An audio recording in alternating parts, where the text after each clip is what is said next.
وہ اس حوالے سے ان کو اب شکایات موصول ہونا شروع ہوئی ہیں. کچھ جو ہمارے جو یہاں پر پاکستانی انہوں نے باقاعدہ کمپلینٹس کی ہیں تو ان کے خلاف بھی جو ہیں تحقیقات ہو رہی کہ فنڈز کیسے خیراتی اداروں پہ نام پہ اکٹھے ہوئے اور اسٹیٹ آف پاکستان کو گرانے کے لیے استعمال ہوئے. یہ قصہ میں تھوڑا سا آپ کو پیچھے 2014 میں اگر لنڈن پلان کی آپ بات کریں تو یہاں پہ ہی وہ لنڈن پلان بنا تھا.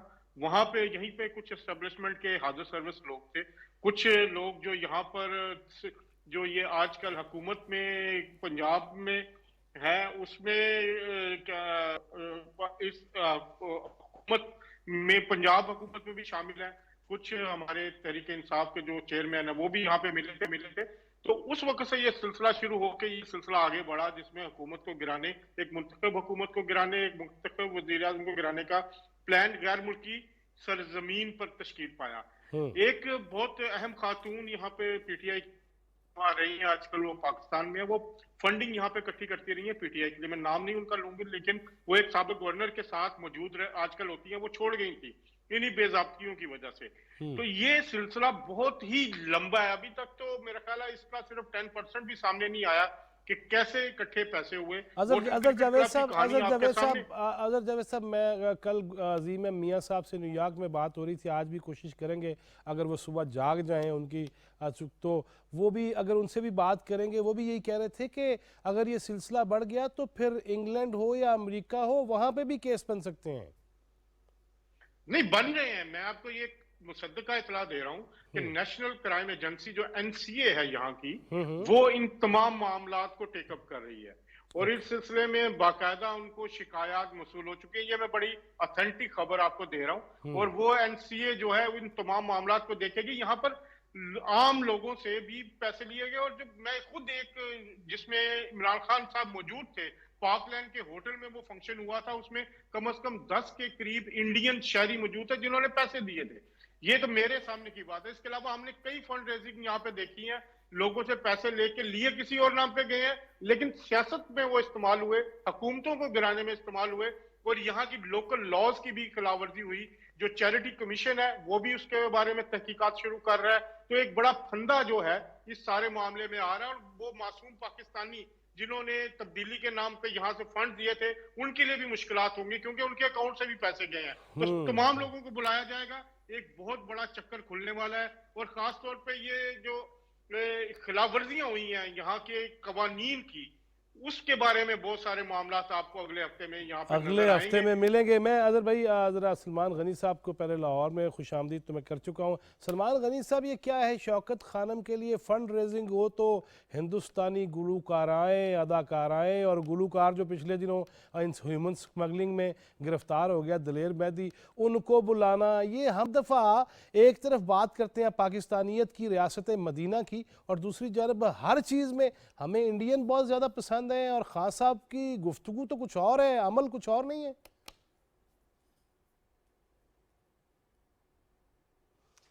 دیکھیں جواد, آپ نے اپنے ابتدائیے میں بڑے مؤثر انداز کے اندر کچھ نکات اٹھائے ہیں. دیکھیں اس وقت ایشو کیوں بنا, الیکشن کمیشن کا فیصلہ آنے کے بعد جو صورتحال طاری ہوئی ہے وہ پاکستانی قوم کی سمجھ میں آ گئی ہے, اس لیے کہ اس فیصلے سے بہت پہلے ہمارے ex prime minister Imran Khan صاحب پاکستان کے الیکشن کمیشن کو اور چیف الیکشن کمیشن کو ٹارگٹ کرتے نظر آ رہے تھے, اور ان کے بارے میں انہوں نے ایسی باتیں کی ہیں جو ایک ریاستی ادارے کے سربراہ کے طور پہ انہیں نہیں کہنی چاہیے تھی. لیکن ان کی بکھلاہٹ اور جھنجھلاہٹ سے ظاہر ہو رہا تھا کہ کچھ چیزوں پہ ہاتھ پڑ چکا ہوا ہے. دیکھیں یہ ایشو کیوں بنا کہ ایک شخص جو پاکستان کے اندر دیانت, امانت اور شفافیت کا دعوے دار تھا اور اپنے سیاسی مخالفین کو چور ڈاکو قرار دیتا نظر آ رہا تھا, اب وہ سارا کچھ ان کا اپنا کھل کے سامنے آ گیا ہے کہ یہ سب کچھ ہے کیا. دیکھیں بات یہ کہ ہم اوورسیز پاکستانیز کو ٹارگٹ نہیں کر رہے, اوورسیز پاکستانیز کی پاکستان کے حوالے سے ایک کمٹمنٹ ہے, اور اس میں کوئی شک نہیں کہ دنیا بھر کے پاکستانی پاکستان کے حوالے سے اور پاکستان کی پولیٹیکل فورسز کے ساتھ ایک وابستگی رکھتے ہیں. مسئلہ اوورسیز پاکستانیز کا نہیں ہے, مسئلہ ان کمپنیز کا ہے, 351 کمپنیز, اور یہ بنیادی طور پہ کیس جو ہے یہ ان کے سیاسی مخالفین نے پیش نہیں کیا تھا، یہ ان کی پارٹی کے ایک بنیادی رکن اور ان کے یار غار اس نے پیش کیا تھا، اور ان کی کوئی بدنیتی نہیں تھی. وہ انہیں یہ کہتے نظر آ رہے تھے کہ خان صاحب ہم جب دعویٰ کچھ اور کر رہے ہیں تو ہمارے اپنے اعمال اگر اس کے برخلاف ہوں گے تو ہمارا کوئی سیاسی کیس نہیں ہوگا. وہ صاحب گئے اپنے الیکشن کمیشن کے پاس اور ان کے پاس سالڈ ثبوت موجود تھے، اور یہی وجہ ہے کہ خان صاحب پاکستان کے چیف الیکشن کمیشنر کو ٹارگٹ کرتے رہے. دیکھیں جواد یہ چیزیں ریکارڈ پہ موجود ہے کہ ان چیف الیکشن کمیشنر کی نامزدگی کے بعد خان صاحب یہ کہتے رہے کہ یہ شخص سے بڑا انٹیگریٹی کا حامل ہے، ہم نے کنسنسس کر کے اس شخص کو لے کے آئے ہیں، یہ پاکستان کے الیکشن کے معاملات کو درست کرے گا. کیا وجہ تھی کہ پھر وہی الیکشن کمیشن ٹارگٹ ہو گیا، وہی چیف الیکشن کمیشنر کو ٹارگٹ کر لیا اور پاکستان میں ان کے حوالے سے ایک نئی صورتحال طاری کرنے کی کوشش کی گئی. لیکن میں سمجھتا ہوں کہ ایک بات تو کھل کے سامنے آ گئی کہ پاکستان کا الیکشن کمیشن آزاد بھی ہے، خود مختار بھی ہے، اور اس نے اس ساری کمپین کا فیصلے پہ کوئی اثر نہیں ہوا. اور یہ پاکستان کے اندر قانون کی حاکمیت کے حوالے سے ایک اہم پیش رفت ہے. دیکھیں جو جمہوری معاشرے اور جمہوری ملک ہوتے ہیں اس میں قانون کی حاکمیت جو ہوتی ہے سب سے اہم ہوتی ہے، اور خان صاحب تو خود قانون کی اور آئین کی حاکمیت کی بات کرتے رہے. دیکھیں ہم اس میں فریق نہیں ہیں، اور ماضی کے اندر ایک پرائم منسٹر کے ساتھ جو کچھ کیا گیا اس میں خان صاحب اور ان کے ساتھی فریق تھے. اس شخص کے بارے میں دیکھیں یہ جو پاناما لیکس تھی کیا تھی، 451 لوگ تھے، اربوں خربوں کے معاملات ان کے باہر تھے. اور یہ میں آپ کو ریکارڈ کی بات بتا رہا ہوں کہ ان 451 میں اس پرائم منسٹر کا نام نہیں تھا، لیکن اس ایکس پرائم منسٹر کا نام موجود تھا. لیکن ایک پلان کے تحت سے اس الیکٹڈ پرائم منسٹر کو پاناما میں نہیں ایک حکامہ میں اٹھا کے آپ نے باہر بٹھا دیا. آج اور مجھے یاد پڑتا ہے خود عمران خان صاحب ریکارڈ پہ ہیں، جب وہ فیصلہ آیا تھا تو انہوں نے کہا تھا کہ انہیں حکامہ میں نکالنے کی بجائے انہیں کرپشن میں نکالتے. آج تک ان پہ تو کرپشن ثابت نہیں ہو سکی، لیکن ایک ایسا شخص جو دعوے دار تھا پاکستان کے اندر شفافیت کے حوالے سے، یہ ساری چیزیں کھل کے سامنے آ گئی ہیں. انہیں پریشان ہونے کی ضرورت اس لیے نہیں ہے کہ وہ تو خود اس سے پاکستان کی عدالتیں انہیں ریلیف دیتی رہی ہیں. تو اب الیکشن کمیشن کا فیصلہ جو ہے وفاقی حکومت ایک ریفرنس پیش کر رہے ہیں، دودھ کا دودھ پانی کا پانی ہو جائے گا. آپ پہ بکلاہٹ اور جھنجھلاہٹ کیوں تاری ہے کہ وہ انڈر پریشر نظر آ رہے ہیں. وہ تو پاکستان کے ریاستی اداروں کی مضبوطی کی بات کر رہے تھے، اور ان سے پاکستان کا کوئی ریاستی ادارہ بھی اس وقت بچا ہوا نہیں ہے. یہ آخر کیا وجہ ہے؟ اور میں سمجھتا ہوں کہ ان صاحب کو جس طرح لایا گیا وہ پاکستانی عوام بہت اچھی طرح جانتے ہیں. 2018 میں کس پلان کے تحت کیا کچھ نہیں ہوا وہ بھی ساری صحیح وہ اظہر جاوید صاحب نے بتایا کہ لندن پلان کیا تھا اور کیسے ہوا. آپ نے قانون کی حاکمیت قائم کرنی ہے اور مؤثر احتساب کا سسٹم آگے بڑھانا ہے. صحیح سلمان غنی صاحب میں ذرا عظیم میاں صاحب کو ویلکم کر لوں. عظیم میاں صاحب بہت شکریہ آپ کے وقت دینے کا. عظیم میاں صاحب سوری آپ کو ہم نے اٹھا دیا شاید نیند سے، ویسے بھی ویکینڈ ہے.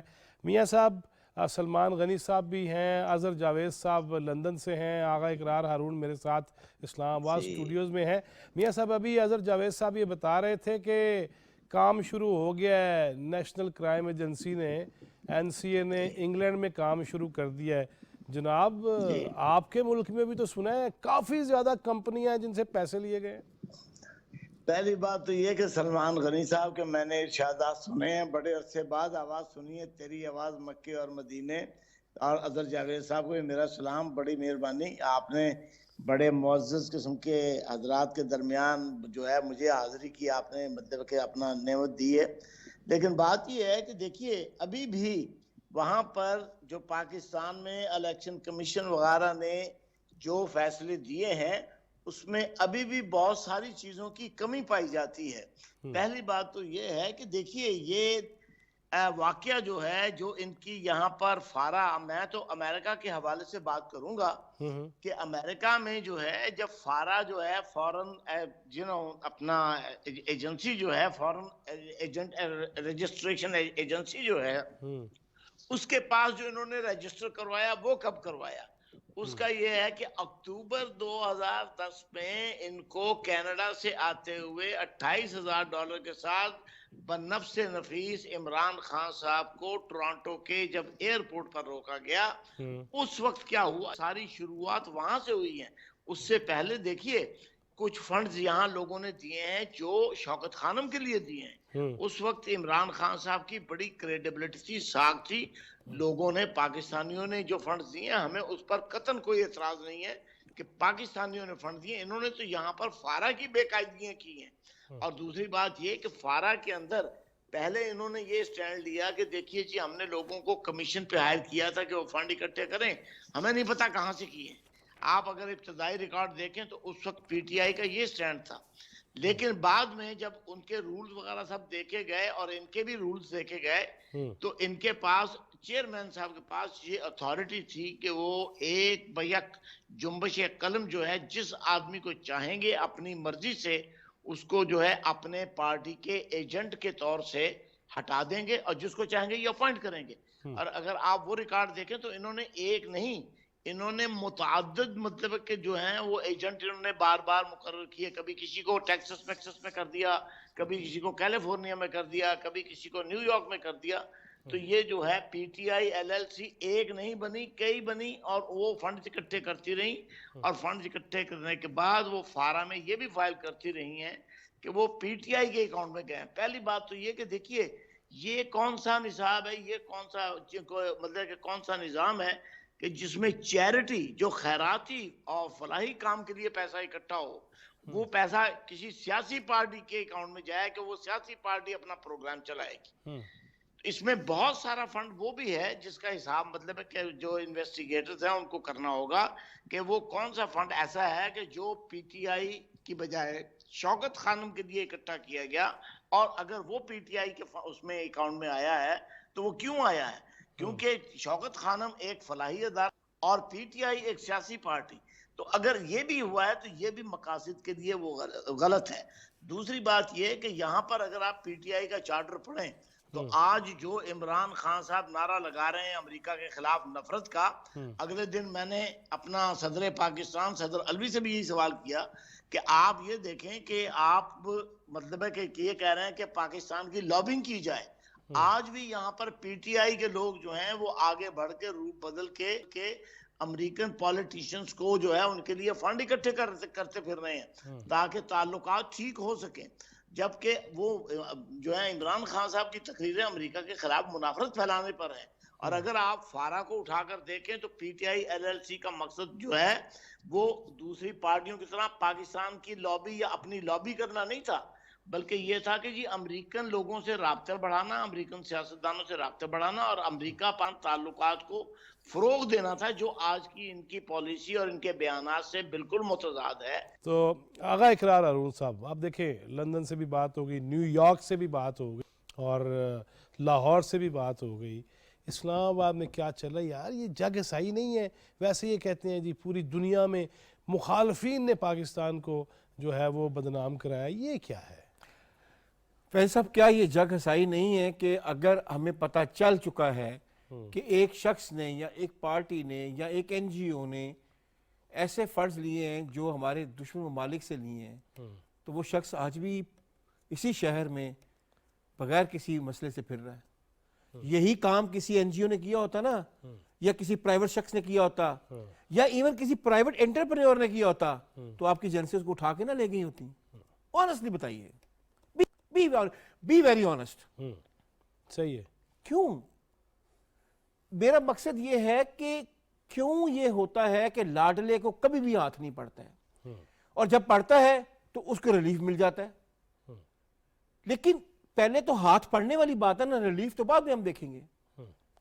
دیکھیں یہ چھوٹا، یعنی کہ اتنے سینئر عظیم میاں صاحب کو میرا بھی سنا، اتنے سینئر لوگ بیٹھے ہوئے ہیں، انہوں نے اپنے اپنے ممالک میں بتا دیا جب یہ پکڑے گئے تھے 2010 میں ٹورانٹو ایئرپورٹ پہ، جب یہ واپس آئے تھے، کیا ایف آئی این این سے پوچھا تھا کیا ہوا ہے وہاں پہ؟ کیسے پیسے لے کر آ رہے تھے؟ اگر کوئی پاکستانی $28,000 کے ساتھ کسی ایئرپورٹ پہ پکڑا جاتا، جیسے وہ لینڈ کرتے اسلام آباد، راولپنڈی یا کراچی میں، اس کو انویسٹیگیشن نہ کرتی ایف آئی اے؟ کیوں نہیں کیا؟ کس کی حکومت تھی؟ دیکھیں اپنا فیض صاحب، ہمیں یہ چیزیں دیکھنی پڑے گی۔ ابھی تو ہم وہ باتیں کر رہے ہیں، میاں صاحب بھی، میں بھی، حضرت جاوید صاحب بھی، میں آئی واز دیئر جب 2010 میں سارا کچھ ہوا تھا، میاں صاحب اور میں اکٹھے تھے اس وقت کینیڈا میں ہی جب یہ ساری چیزیں ہوئی تھیں.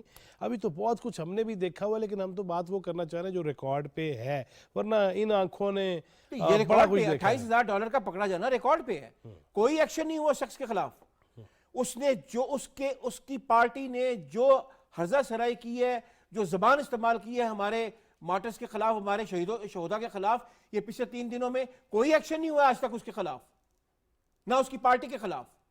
کوئی اور پارٹی کر کے مجھے دکھایا ایسے، میں دیکھتا ہوں وہ پارٹی پاکستان میں کیسے رہتی ہے. سوچنا یہ ہے کیا مسئلہ ہے کہ وہ شخص تمام اداروں سے اوپر جا چکا ہوا ہے، تمام ادارے دیوار کے ساتھ لگ گئے ہوئے ہیں، وہ جو مرضی کی. یہ تو ابھی کیس ہے نا، میں دیکھوں گا اس کیس کا کیا فیصلہ نکلتا ہے. اور بھائی جان یہاں یہ حال ہو گیا ہے، میں ذرا حضرت جاوید صاحب سے بھی بات کر لوں کہ یہاں تو یہ ہے کہ لبیک یا رسول اللہ یا لبیک یا حسین کے نعرے لگتے ہیں، اب تو لبیک یا عمران خان شروع ہو گیا، نعوذ باللہ. حضرت جاوید صاحب باہر کے ممالک میں ہم نے بھی دیکھا ہے، حضرت قادری ہوا کرتے تھے، آج کل بھی ہوں گے کتے، اور ان کے حوالے سے جو چیزیں ہم نے دیکھی سنی، اب خان صاحب کے حوالے سے بھی وہی چیزیں ہیں. حضرت جاوید صاحب ہم کب تک دولے شاہ کے چوہے رہیں گے؟ جواد فیضی صاحب، ایک اس میں بڑا ٹیسٹ کیس ہے. میں پرائم منسٹر آف پاکستان سے درخواست کرتا ہوں کہ وہ ایک تحقیقاتی کمیشن اس پہ بھی بنائے کہ 2014 میں جو لنڈن پلان بنا تھا، جو سازش ہوئی تھی، جو ملاقاتیں 3 یہاں پہ ہوئی تھیں، ان کی تحقیقات کی جائیں. ایف آئی او کو کہا جائے کہ کیا اس وقت جو اجویل روڈ پہ جو ایک بلڈنگ ہے اس کے اندر جب یہ لوگ ملے تھے، جو ہمارے اس وقت بڑے سیاسی رہنما ہیں اور اسٹیبلشمنٹ کے جو صاحب تھے اس وقت ان یونیفارم، اور اس کی سٹوریز بھی آ چکی ہیں، وہ پاکستان کو غیر مستحکم کرنے کی سازش کا آغاز تھا. 2014 کی میں بات کر رہا ہوں. اسی کے دوران یہ چیزیں طے ہوئی تھی کہ کس کو کتنے پیسے ملنے ہیں، دھرنے میں کیسے جانا ہے، دھرنا کیسے پلان ہونا ہے، اور کس کا کیا رول ہوگا. لنڈن پاکستان کو غیر مستحکم کرنے کی سازش کا مرکز رہا ہے.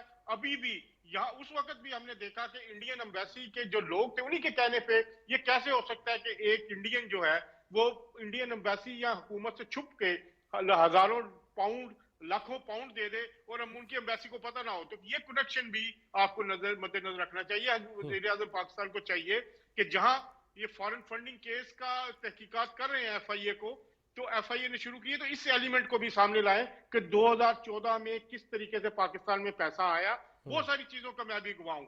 میرے سامنے بھی معاملات کیونکہ رپورٹنگ کرتے تھے، ہم نے وہ چیزیں بھی دیکھی ہوئی ہیں کہ کس جگہ سے کس نے، خاص طور پہ علامہ طاہر القادری جب پاکستان آ رہے تھے ان کو فنڈنگ کیسے ہوئی، جو پاکستان لوگ آئے اس جہاز میں آئے، پیسے کس نے دیے، کیوں پاکستان کو ایک جو ایک منتخب حکومت تھی اس کو گرانے کے لیے، ایک منتخب وزیر اعظم کو گرانے کے لیے دھرنے بھی اربوں روپے کا نقصان ہوا. چائنیز پرائم جو سربراہ وہ نہیں آ سکے. تو ایک اتنی بڑی گہری سازش یہاں لندن سے ہوئی ہے، یہاں پہ ایف آئی اے کی تحقیقات. اور دوسرا، اوورسیز پاکستانی معصوم ہوتے ہیں، وہ چاہتے ہیں کہ جو سسٹم یہاں پہ ہے برطانیہ میں یا امریکہ میں ہے یا جاپان میں ہے اس کی طرح کا ادھر بھی ہو. وہ دھوکے میں آئے. انہوں نے فنڈز ان سے چیریٹیز کے نام پہ لیتے رہے اور وہ فنڈز استعمال ہوئے حکومت کو ڈسٹیبلائز کرنے کے لیے، اپنے انتخابی مہم میں کرنے کے لیے. یہ بہت بڑا الزام ہے. اس الزام کی بھی تحقیقات ہونی چاہیے. ایف آئی اے یہاں سے بھی جو بینکس ہیں ان سے رابطہ کرے. اب تو یہ بھی موجود ہے کہ برطانوی حکومت پابند ہے پاکستانی حکومت کو تعاون دینے کے لیے، دیکھنے کے لیے کہ اینٹی منی لانڈرنگ اور اس طرح کی جو 2 طرفہ رقوم بھیجی جا رہی ہیں اس کے سورسز کیا ہیں. تو اس طرف اگر آتے ہیں تو یہ آپ تو یہ ممنوعہ فنڈنگ کا فیصلہ تو بھول جائیں گے. جو کروڑوں روپے، اربوں روپیہ یہاں سے آیا، جس کی ایک مثال ووٹن کرکٹ کلب کی آن ریکارڈ آئی ہے، اور باقی فائنینشیل ٹائمز کی سٹوری ہے. ایک اور سٹوری بھی آ رہی ہے فائنینشیل ٹائمز کی جس میں اور مزید تحقیقات ہوں گی. تو ہمارے اداروں کو سوچنا چاہیے کہ پاکستان کو غیر مستحکم کرنے کے لیے بیرونی قوتوں نے 2014 سے لے کے اب تک کیا رول ادا کیا اور لندن کا کیا کردار تھا. اس کو پلیز کائنڈلی اس چیز پہ اس کو تحقیقات بہت ضروری ہے. نہیں، یہ ڈیفینیٹلی یہ مطالبہ جائے گا اور سلمان غنی صاحب بھی اس میں کردار ادا کریں گے. سلمان غنی صاحب ایسے ساری زندگی ہم نے بعد میں سارے انکشافات دیکھنے ہیں، یہ ہوا تھا، کبھی تو کوئی منطقی نتیجہ بھی نکلے نا.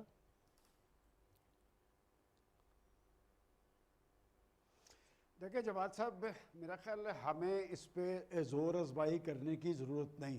ایک بات تو ثابت ہو گئی ہے کہ ممنوع فنڈنگ پاکستان کے اندر ہوئی ہے، ایک پولیٹیکل پارٹی کے اکاؤنٹس میں یہ فنڈ آئے ہیں، اور اب تحقیقات تو اس بات کی ہونی چاہیے کہ وہ جو کمپنیز تھیں ان کے مفادات کیا تھے کہ وہ ان کو فنڈنگ کر رہی تھی۔ میں یہ بات تو ماننے کے لیے تیار ہوں کہ اوورسیز پاکستانیز نے ان کو فنڈ دیے ہیں، لیکن ان کی تو پاکستان کے ساتھ کمٹمنٹ ہے۔ یہ جو فورن کمپنیز تھی ان کے مفادات کیا تھے؟ اور میں آپ کو صرف لاہور کی ایک کمپنی کی بات بتا دیتا ہوں کہ لاہور کے والٹن ایئرپورٹ پہ وہ جو ابو ظبی والے صاحب ہیں جنہوں نے 20 کروڑ روپے بھیجے تھے اور عارف نقوی صاحب نے 12 کروڑ ان کو ٹرانسفر کیے، 8 کروڑ اس میں سے بھی لے آئے، تو یہ تو 1.5 ارب کا معاملہ ہے۔ یہ معاملہ اب جائے گا کورٹ میں۔ دیکھیں میں اس لیے کہتا ہوں کہ خان صاحب کو اس پہ جھنجھلاہٹ یا بخلاہٹ اختیار کرنے کی ضرورت نہیں ہے۔ اصل پریشانی کیا ہے؟ دیکھیں آپ تو بات کر رہے ہیں ممنوع فنڈنگ کی، ایک اور چیز ایسی ہے جس پہ میں نے بطور پاکستانی خود مجھے بھی شرمندگی ہوئی ہے، وہ ہے توشہ خانہ کا کیس۔ باجے کہ اس سے پہلے پاکستان کے حکمرانوں کو یہی ٹارگٹ کرتے نظر آتے تھے توشہ خانہ کے حوالے سے، لیکن اس طرح کی مثال کوئی نہیں تھی کہ ماضی کے حکمرانوں نے جو گفٹ آیا ہو وہ وہاں سے خریدا ہو اور اس کے بعد جا کے بازار میں بیچ رہے ہو۔ وہ کیس مجھے اس سے زیادہ سالڈ لگتا ہے کہ آپ نے 16 کروڑ روپیہ وصول کیا، اور کتنی شرم کی بات ہے کہ فیض صاحب آپ مجھے ایک ٹائی دیں یا میں آپ کو ایک کوٹ دوں اور آپ کو پتا چلے کہ میں نے آپ کی ٹائی بیچ دیا یا آپ نے میرا کوٹ بیچ دیا، کتنی شرمناک بات ہے۔ اور ایک ایسا شخص پاکستان کے اندر حکمران تھا جس کو گفٹ کیے پاکستان کے دوست ممالک کے لوگوں نے، اور آپ جا کے مارکیٹ کے اندر اسے بیچ رہے ہیں۔ میں سمجھتا ہوں توشہ خانہ کا کیس اس سے زیادہ سنجیدہ ہے، اس لیے کہ انہوں نے اپنے ریٹرن میں وہ 16 کروڑ ثابت نہیں کیے۔ دوسری بات فیض صاحب وہ جو میاں صاحب نے نیو یارک سے کیا ہے وہ یہ کہہ رہے تھے کہ یہ اپنے آپ کو امریکہ کا مخالف شو کر رہے ہیں۔ میرا خیال فیض صاحب آپ کے ناظرین کو پتہ چلنا چاہیے کہ 2018 کی تبدیلی کیسے آئی تھی۔ 2018 کی تبدیلی میں آپ کو پورے وثوق سے کہہ رہا ہوں یہ اینٹی سی پیک تبدیلی تھی، کیونکہ سی پیک کچھ فورسز کو ہضم نہیں ہو رہا تھا۔ اور مجھے یاد پڑتا ہے کہ میں خود one belt one road conference جب چائنا میں ہوئی، نواز شریف صاحب پرائم منسٹر تھے اور وہاں کے پریزیڈنٹ شی نے اپنے خطاب میں پاکستان کے معاشی رول کی بات کی تھی کہ پاکستان بھی ٹیک آف کرے گا اور دنیا کے اندر معاشی حوالے سے بہتری آئے گی۔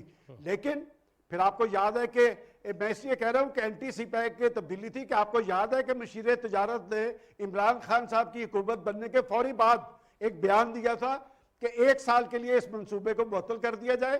پھر انہی پرائم منسٹر نے بلوچستان کے اندر کھڑے ہو کے کہا کہ سی پیک کے معاہدوں میں کرپشن ہوئی ہے۔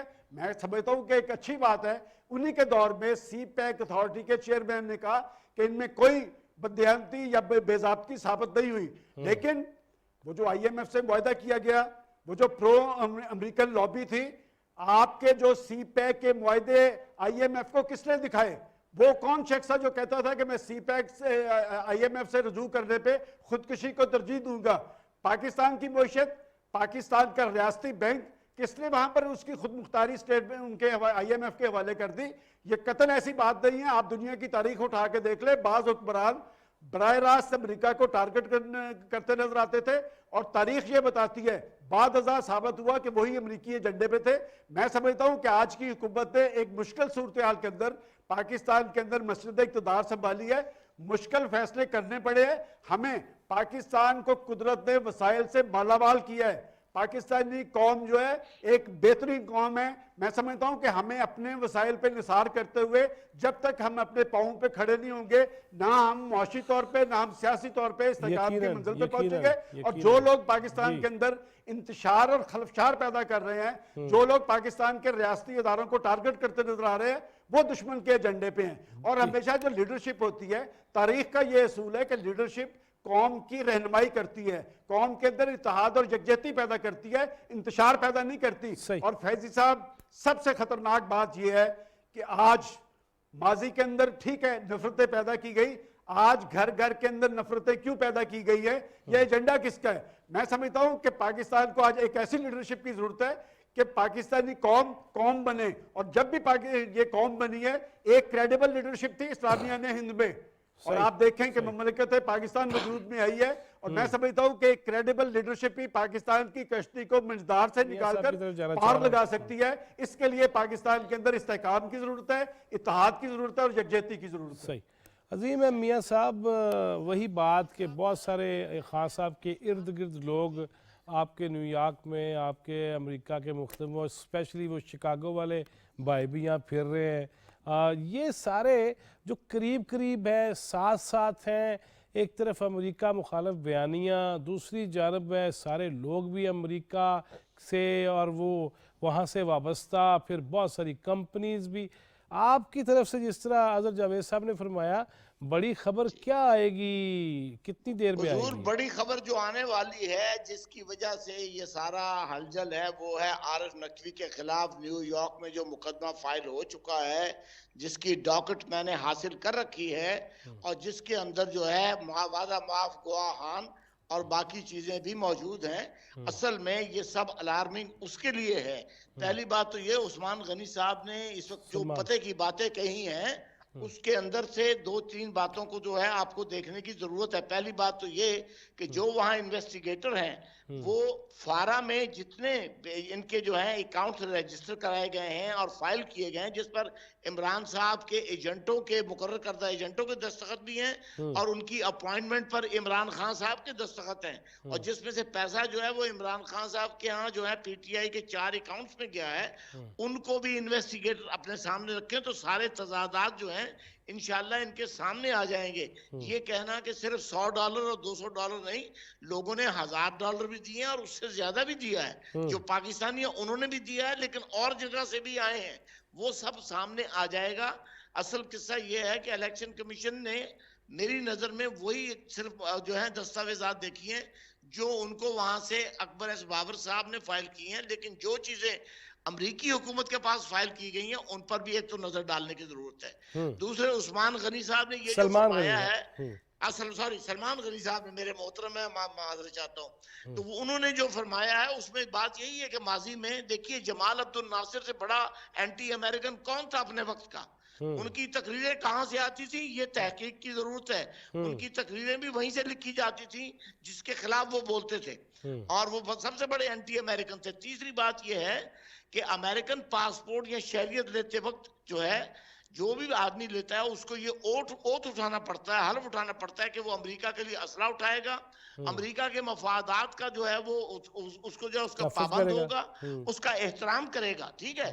اب آپ یہ دیکھیں کہ ان کی کابینہ میں اور ان کے مشیروں کے اندر کتنے وہ لوگ ہیں کہ جو ہاتھ رنگ کے واپس بھی آ چکے ہیں امریکن سٹیزن ہوتے ہوئے، اور بہت سارے وہاں کام کر رہے ہیں، اور وہ وہاں اگر کام کر رہے ہیں تو یہ پتہ کیا جائے وہ کس کے لیے ہیں۔ 1-2 حضرات تو ایسے بھی ہیں کہ جو اس وقت عمران خان کے بہت بڑے پروموٹر ہیں، لیکن اگر ان کے آپ امریکن پاسپورٹ پہ نام دیکھیں تو ان کے نام وہ ہیں جو یہودیوں کے نام ہوتے ہیں۔ میں آپ سے بالکل یہ انکشاف کی بات کر رہا ہوں کہ بہت سارے ایسے ممتاز حضرات وہاں پر موجود ہیں کہ جن کے نام جو ہیں وہ مسلمانوں والا نام نہیں ہے۔ ان کا اگر پاسپورٹ دیکھیں وہ وہاں پاکستان میں مسلمان نام لے کر پھر رہے ہیں اور مطلب خان صاحب کا ساتھ دے رہے ہیں۔ تو ان سے یہ پوچھا جائے کہ یہ مطلب ہے کہ جو ہے جب امریکی اوتھ کی اگر یہ غداری ہے تو پھر جب وہ امریکہ واپس آئیں گے تو ان کے ساتھ امریکن ادارہ جو ہے وہ جائز طور پر جو بھی انکوائری کر سکتا ہے وہ ضرور کرے گا۔ لیکن یہ چیزیں تو ہو گئیں۔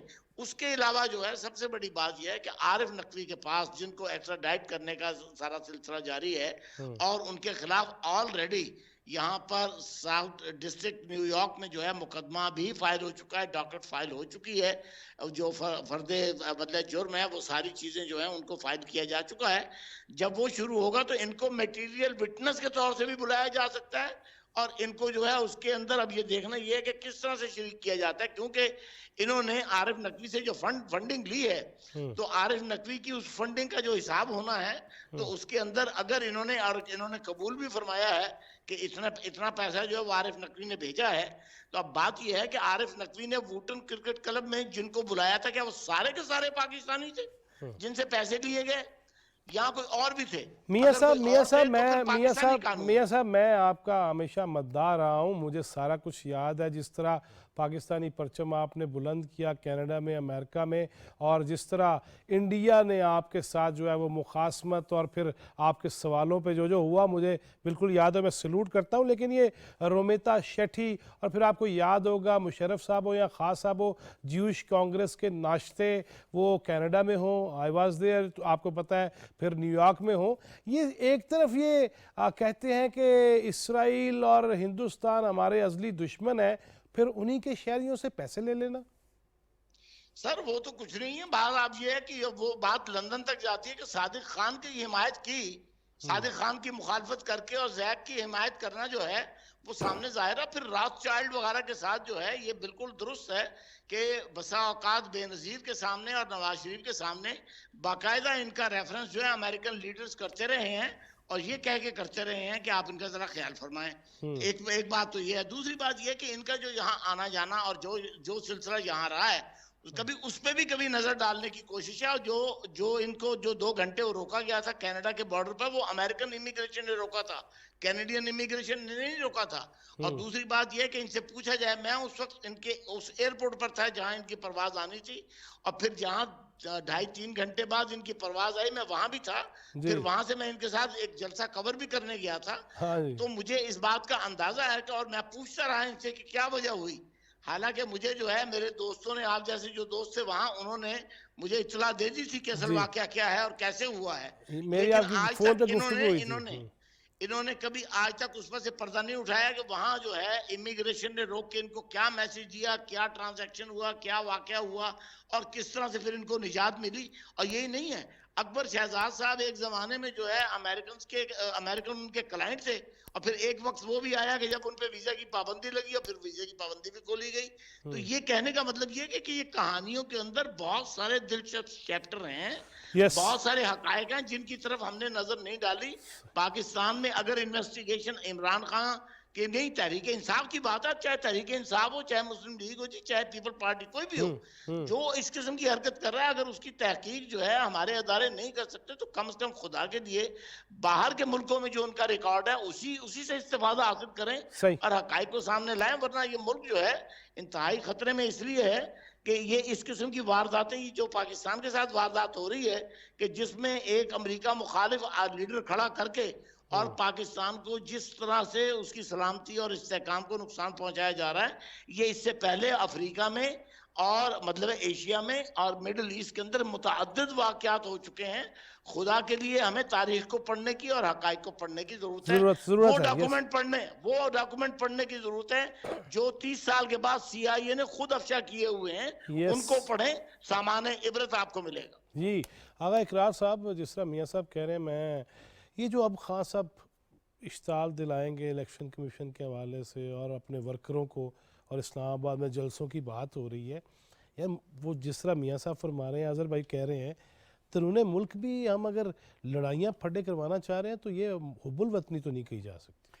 دیکھیں میں پھر وہی بات کروں گا کہ بہت ڈیٹیل سے میاں صاحب نے آپ کو بتایا ہے. میرے یہ کویشچنز جو ہیں, میرے کچھ پہلے بھی کویشچنز ہیں, میاں صاحب کی گفتگو سن کے اور کویشچنز پیدا ہو گئے ہیں کہ کیا عمران خان صرف وہی ہے جو ہمیں نظر آتا ہے, یا کسی بہت بڑے ایجنڈے کا ایک اس کے بیچ میں ایک کلاگ ہے, اور اگر وہ کلاگ ہے تو اس کا تو پھر کام ہی اس ملک میں جو ہے نفرتیں پھیلانا ہے, بھائی کو بھائی سے لڑانا ہے. پاکستان میں سے کمپلیٹلی جو ایک ہارمنی ہے, ایک سوشل ہارمنی ہے, اس کو ختم کرنا ہے اور کیوس کی طرف لے کے جانا ہے کنٹری کو. میاں صاحب نے بات شاید نام نہیں لیا کیونکہ وہ شاید نہیں لینا چاہتے تھے. ڈیفینیٹلی ہمارے پاس عراق کی مثال سب سے بڑی ہے. عراق میں کیا کیا گیا تھا, عراق میں پہلے ہارمنی ختم کی گئی تھی سوسائٹی کی, لیڈر لا کے ان کو لڑایا گیا تھا, لوگوں کو آپس میں بھائی کو بھائی سے لڑایا گیا تھا, اور پھر چیزیں ٹکر ڈاؤن ہوتی گئی آپ کے سامنے. مجھے ایک بات بتائیے فیض صاحب, آپ کو تقریباً 30 سال جرنلزم کو ہو گئے ہیں, اور میاں صاحب یہاں پہ بیٹھے ہوئے ہیں, ان کو میرے خیال میں ہماری تقریباً عمر ہے اتنی ہوگی. کیا پاکستان میں کبھی کسی پولیٹیکل یہاں پیپلز پارٹی اور PMLN کو 3 دفعہ گھر بھیجا گیا ہوا ہے, یہ ذہن میں رکھیے. اور پیپلز پارٹی نے کہ اب دیکھا جائے تو ان کا جو چیئرمین تھا اس کو پھانسی بھی لٹکایا گیا ہوا ہے, اور بعد میں کورٹ نے ثابت کیا کہ وہ پھانسی غلط تھی. پھر بھی کیا کسی پولیٹیکل پارٹی نے پاکستان کے اداروں کو اس طرح رگیدا, اس طرح مذاق اڑایا, اس طرح ٹانٹنگ کی جو PTI کر رہی ہے آج؟ اور یہ پچھلے ہفتے کی مثال تو آپ کے سامنے, لیکن سوال پھر میں چھوڑ کے جا رہا ہوں, جواب میرے خیال میں ان دوستوں کو بھی دینا چاہیے. کیا وجہ ہے اس شخص کے اوپر اس کی پارٹی پہ کوئی ہاتھ نہیں ڈالتا ہے؟ پہلے کہہ چکے اظہر جاوید صاحب, میں سمجھتا ہوں, میں بھی پردیس میں رہ کے آیا, آپ بھی وہاں پہ ہیں, اس میں کوئی شک نہیں کہ ہمارے دلوں میں پاکستان ہے، ہمارے خون میں پاکستان ہے، لیکن اگر وہاں بیٹھ کے باہر سے پاکستان کے اداروں کے خلاف مہم چلائی جائے تو ہم سارے بہت نونے کاکے ہیں کہ ہم چل پڑتے ہیں، یا برین واشنگ کا ایشو ہے؟ جواد فیض صاحب، یہ 2014 کے بعد سے برین واشنگ شروع ہو گئی تھی. یہ اسی ایک گریٹر ایجنڈے کا حصہ تھا کہ آپ نے دیکھا سوشل میڈیا پہ جس طرح ایک کمپین بنائی گئی، جس طرح یہ ایک جماعت کو اٹھایا گیا اور جس طرح ان کو ایک اندھے فالوورز کے طور پر سامنے لایا گیا. جو آپ دیکھتے رہے یہاں پہ سوشل میڈیا پوسٹ ہوتی تھی، جس طرح ایک منظم پروپیگنڈا چلایا جاتا تھا. تو یہاں پہ جو معصوم اوورسیز پاکستانیز ہیں، میں نے جیسے پہلے بتایا کہ وہ پاکستان میں بہتری کے خواہاں ہیں، اس نام پر ان بیچاروں کو لوٹا گیا. ان بیچاروں کی جو نہ صرف مال سے بلکہ ان کی جو انٹلیکچوئل جو صلاحیت تھی اس کو بھی استعمال کیا گیا. میں صرف ایک بات آپ کو بتانا چاہتا ہوں کہ یہاں پر ایک شخص کے بارے میں ہم کہتے ہیں کہ وہ بے ایمان ہو ہی نہیں سکتا. یہ 2005، 6 اور 7 کا قصہ ہے، میں خود اس کا گواہ ہوں. ایک صاحب ہیں یہاں پہ، ان کے یہاں پر 6 سے 7 ریسٹورنٹ ہوتے تھے ایک ہی نام سے. ایک جو یہاں پہ ہمارے بہت پاپولر لیڈر ہیں وہ وہاں پہ آتے تھے اور ہر ایک اوپننگ کا یہ ایک الزام ہے جو اس کے مالک کی طرف سے بھی لگایا جاتا رہا ہے، 10,000 پاؤنڈ لیتے تھے. 5,000 کیش شوکت خانم کے نام پہ اور 5,000 کیش ہوتا، وہ کیش لیا جاتا تھا. کوئی بتا سکتا ہے کہ وہ 5,000 کیش کا کیا بنتا تھا؟ اس طرح کے سینکڑوں واقعات ہیں، معاملات ہیں. ہمیں بحیثیت قوم اور خاص طور پر ہمارے اداروں کو سوچنا پڑے گا کہ پاکستان کو غیر مستحکم کرنے کے لیے جو قوتیں سرگرم عمل رہی ہیں پچھلے 7-8 سال میں، اور جس طرح ان کو پروموٹ کیا گیا، کیا اس کا کوئی احتساب ہوگا؟ یا کوئی بھی اٹھے گا 1,00,000، 2,00,000، 10,00,000، 2-4 ملین ڈالر لے گا اور پاکستان کو غیر مستحکم کر دے گا؟ یہ ساری چیزیں جو ہیں یہ ہمیں سوچنی پڑیں گی. سوشل میڈیا کے لیے بھی قوانین یہاں پہ کتنے سخت ہیں. آپ خود بھی رہے ہیں امریکہ میں بھی، کینیڈا میں بھی اور برطانیہ میں بھی، کہ آپ کسی کے خلاف جھوٹی بات نہیں کر سکتے. لیکن پاکستان ایک عجیب ملک ہے کہ اس میں نہ صرف آپ اداروں کے خلاف بھی جو مرضی اٹھ کے لکھتے ہیں، آپ اپنے شہداء کے خلاف جو ابھی شہید ہوئے ہیلی کاپٹر حادثے میں، یہاں سے بدقسمتی سے بہت سارے لوگ ہیں جو سوشل میڈیا کے یہاں پہ بیٹھے ہوئے ہیں اور یہاں سے انہوں نے ان کے خلاف اس حادثے کے خلاف جو جس طرح کردار ادا کیا، ایک منظم طریقے سے جو یہاں پر لوگوں کو کیا برین واش کیا جا رہا ہے. اور جو جتنا یہاں پہ ہم نے دیکھا کہ چاہے وہ جوڈیشری تھی، جب جوڈیشری کا معاملہ تھا تو یہاں پہ تحریک انصاف کے جلسوں کے دوران معزز ججوں کے اوپر جو جس طرح ان کے پوسٹرز کے ساتھ کیا جاتا تھا، یہاں پر ہمارے جو نہیں دیکھیں نا، پاکستانی پاسپورٹ جلا دیے گئے اظہر بھائی، جھنڈے جلائے گئے ہیں، پاسپورٹ جلائے گئے ہیں. الطاف حسین کو اگر آپ ایک دفعہ پاکستان مرد آباد کہنے پر بین کر سکتے ہیں، آپ کے پاس کلاسک ایگزامپل ہے، تو کیا وہ شخص یا وہ جماعت جو ہمارے شہداء کے خلاف بول رہی ہے، جس نے ہمارے اداروں کے خلاف بات کی ہے، جو پاکستان کے استحکام کے خلاف بات کر رہی ہے، کیا اس پر پابندی نہیں لگ سکتی؟ اب ہمارے اداروں کو بھی سوچنا پڑے گا. میرا خیال ہے پیمرا جو ہے وہ نواز شریف کے خلاف تو بہت تیزی سے موو کیا تھا اس نے کہ نواز شریف پہ پابندی لگا دیجیے، کہ انہوں نے گزرا والا جلسے میں کچھ کہہ دیا تھا.